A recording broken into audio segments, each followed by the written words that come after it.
example, the color of the clickable button is blue. Instead, you should write the button is blue, because a good sentence uses simple language that is easy to understand. Next one, I would suggest to use active voice.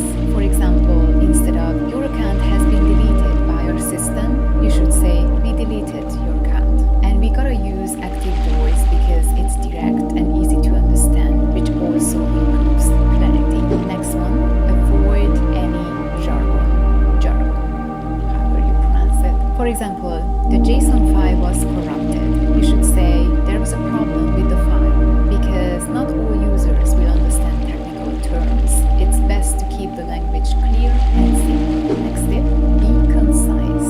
In order to proceed with the process, you are required to press the button marked as continue. It's very wordy, so you should just say press continue to proceed. The shorter and to the point sentences reduce cognitive load and increase understanding, and that's what we want. Next one, use personal language.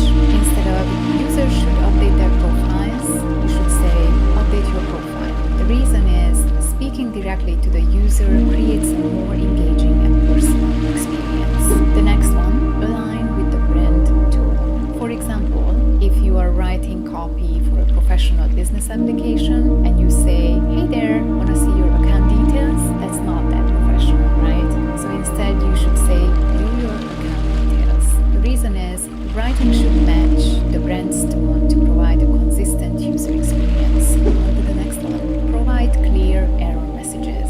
So instead of error 404, you've all seen it, we cannot find the page you're looking for. You should say that. Clear error messages help users understand what went wrong and what they can do next. And the best, if you can, just add an example. For example, did you mean XYZ page? Next one, use positive language. Instead of, don't forget to save your work, you should say, remember to save your work. The reason is positive language is more engaging and user-friendly. And next, avoid double negatives. Instead of, do not uncheck this box if you don't want to avoid unsubscribing, then you should say, check this box to keep your subscription. The reason is double negatives can confuse users, making it harder to understand the action. By the way, please do subscribe. Next one, prioritize readability. Save changes, or using all capital letters for the same thing, save all changes, you should just say save changes. So proper spacing and proper capitalization improve readability and comprehension. So you gotta be aware of that. The next one, give clear instructions. So instead of saying, go ahead, you should say, click next to continue, so that it's clear. Specific instructions help guide the user's actions. This is the reason why you should use it. The next one, use numerals for numbers. For example, saying, your package will arrive in 2 days. You can say the same thing, but instead of 2 written word, just use the number. Your package will arrive in 2 days. Because numerals stand out better and are easier to scan than spelled out numbers. And also think about non-native speakers who might use the product. Next one, use verbs to start action button labels. So instead of agreement acceptance, it's very clunky, you should say accept agreement, because action words at the beginning of the button labels make it clear what will happen when the user clicks. Then the next one, use descriptive link text. Instead of saying click here, you should say learn more about our privacy policy, and ideally underline privacy policy. Don't just use a color. Descriptive link text improves accessibility and helps set appropriate expectations about what users will find when they click.